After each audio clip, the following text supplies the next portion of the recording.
Políticos utilizam filho, mulher e até a mãe como suplentes em chapa para o Senado. Colômbia realiza referendo para acabar com corrupção no país. Alunas denunciam assédio sexual de professores em escola no Rio de Janeiro. Vamos falar também sobre as fake news que voltaram a gerar polêmica após o discurso de Donald Trump. Começa agora o Redação Novo Tempo.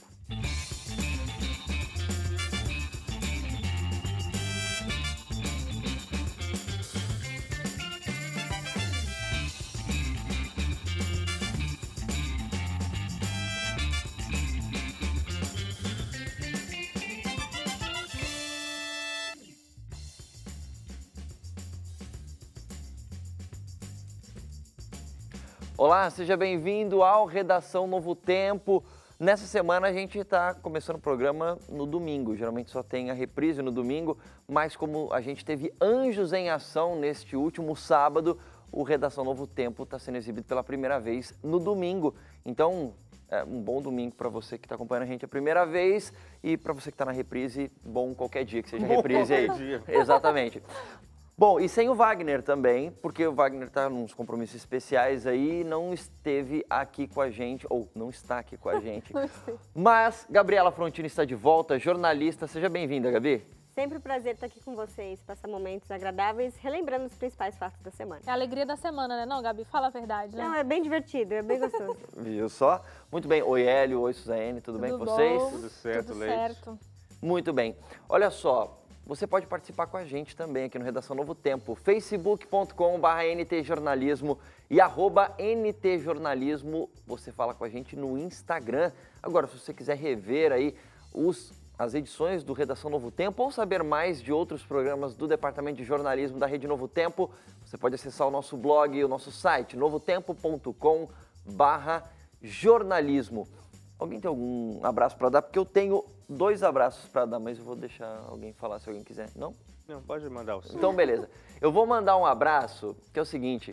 No último final de semana, eu estive em Sorocaba, no interior de São Paulo. Quero mandar um abraço para a comunidade adventista de dois bairros ali de Sorocaba. Um é o pessoal da comunidade adventista do Campolim e o outro para o pessoal da comunidade adventista do Central Park, que é um bairro que tem ali em Sorocaba. Mas, em especial, Suzane, eu vou mandar um abraço para uma senhora, a dona Benedita Egídio Pedroso, que ela me deu um presente. Ela sabia que eu ia estar lá participando de uma programação, ela me deu um relógio. Olha, ei, que beleza! Nossa! Ela disse que acompanha os nossos programas. Mostra aqui pra nós, Tá aqui, exibe. Gente. Depois eu te mostro em detalhes. Mas enfim, eu Presentão. quero agradecer, porque eu não estava esperando ganhar um presente. É legal ganhar presentes. Obrigado, dona Benedita. Fiquei feliz da vida com esse Ótimo presente aqui, presente, viu? viu? Bom, vamos para os destaques, começando com Hélio... Hélio Moura queria falar Não, uma eu ia coisa, hein? falar para você passar sua agenda, né? Agora, você sempre diga onde você vai estar, para ver se Ganha mais se vem presentes. mais Não, mas eu recebidos. não viajo tanto assim. É que esse aí eu fui visitar minha família lá em Sorocaba e acabei participando de uma programação na igreja. Ah, então tá bom. Hélio Moura, você tem o destaque sobre políticos estarem colocando familiares como suplentes aí para as eleições, é isso? Isso acontece no caso dos senadores só. E é uma prática, na verdade, não é irregular, nem é ilegal. A Justiça Eleitoral diz que está tudo certo, não tem problema nenhum.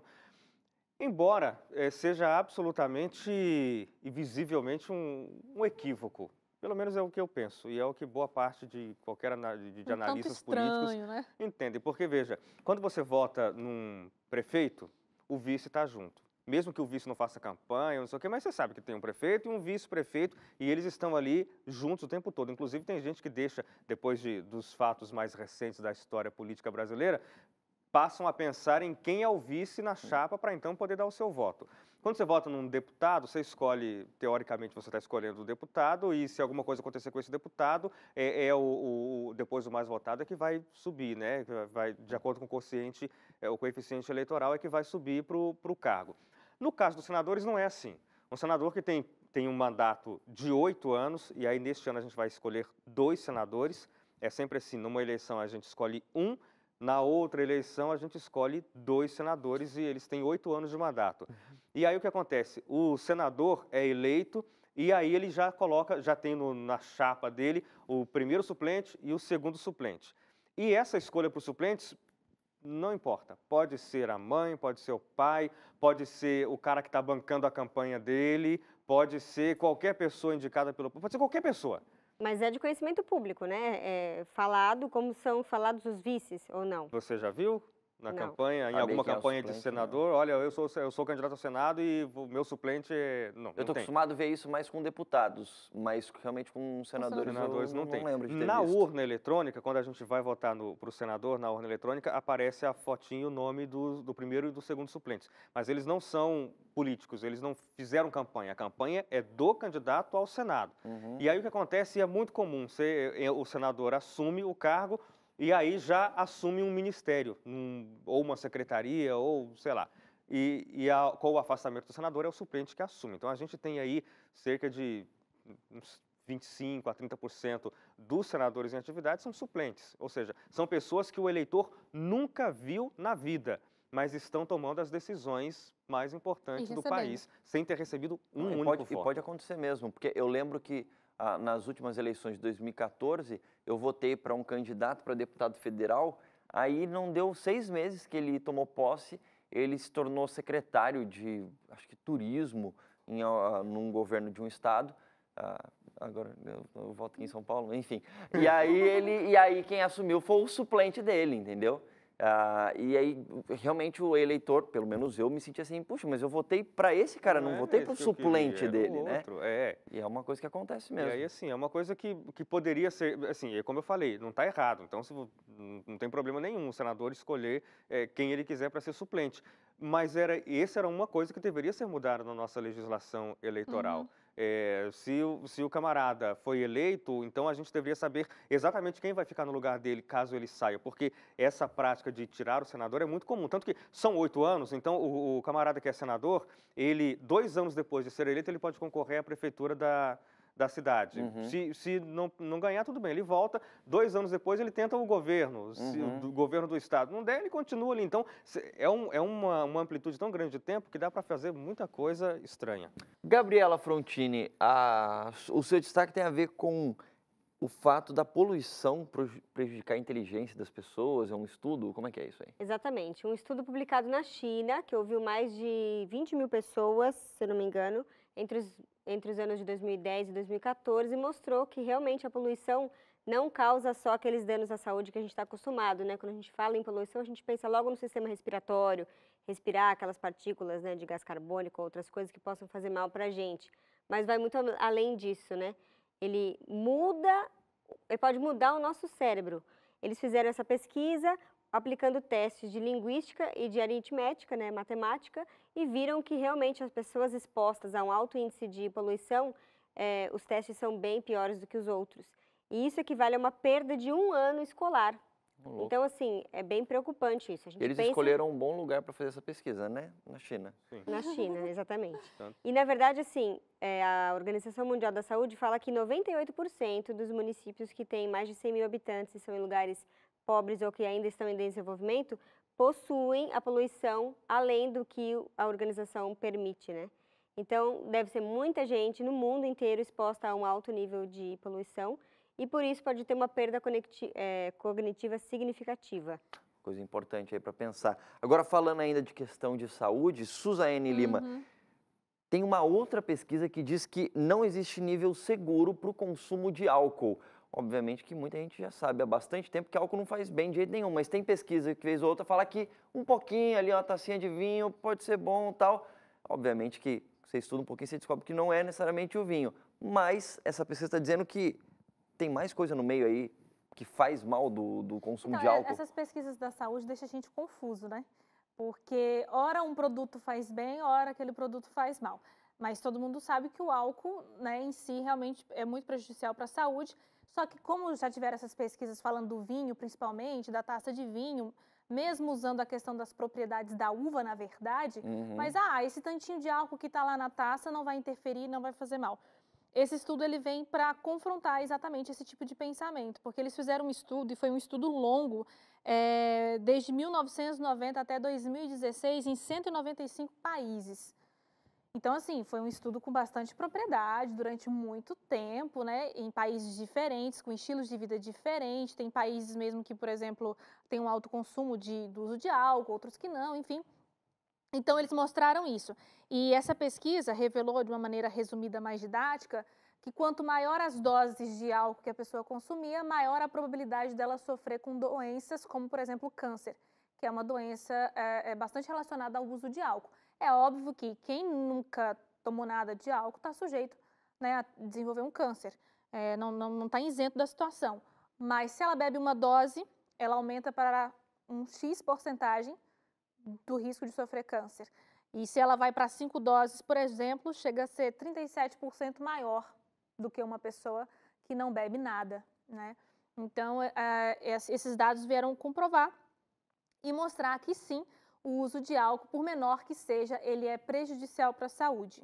É engraçado porque algumas pessoas, ainda mesmo com esse estudo, né, tem gente que defende, dizendo que o álcool ele ajuda em algumas situações dentro do nosso organismo e que talvez valha a pena correr o risco.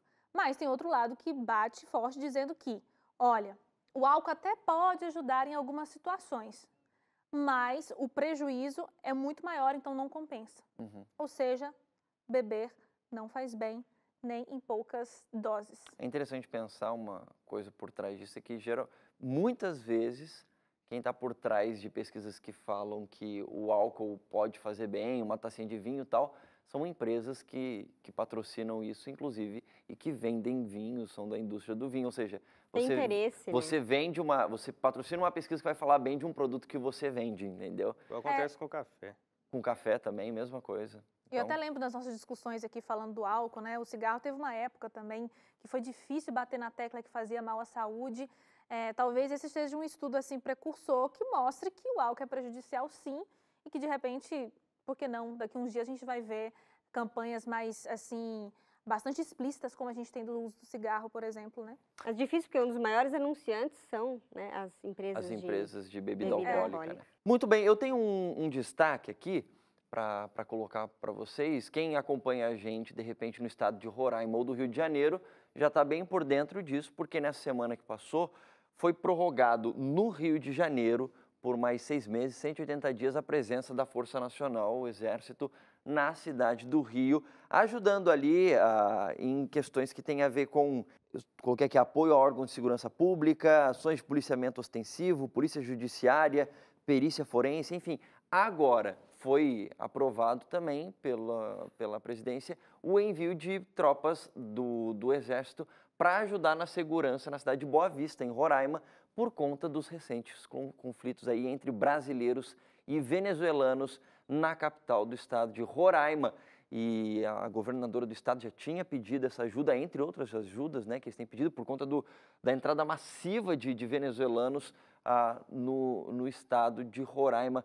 Se eu não me engano, em Pacaraima, que é onde tem mais venezuelanos, que chegam mais rápido ali, se eu não me engano, 1 em cada 3 pessoas que estavam na cidade eram venezuelanos, uma coisa assim, mas eu não tenho certeza agora. Aumenta muito o número, né? Exatamente. Em Boa Vista não é essa proporção, mas em Pacaraima, se não me engano, era. O que você ia falar, Suzana? Acho que do último dado que a gente falou era 500 o número de pessoas que entravam na fronteira por dia. É muita gente. Até a gente pode aproveitar para falar, né, Leite? De repente alguém quer entender melhor a situação. No programa passado do Redação, a gente recebeu aqui uma especialista em assuntos internacionais que esclareceu bem essa questão. Então, quem quiser ver, é só entrar lá no nosso site e ver o Redação da semana passada. E além disso, saiu um dado recente, divulgado pela ONU, de que nos últimos 3 anos, a quantidade de pessoas que fugiram ou que saíram da Venezuela para outros países foi maior do que o número de refugiados que entraram na Europa.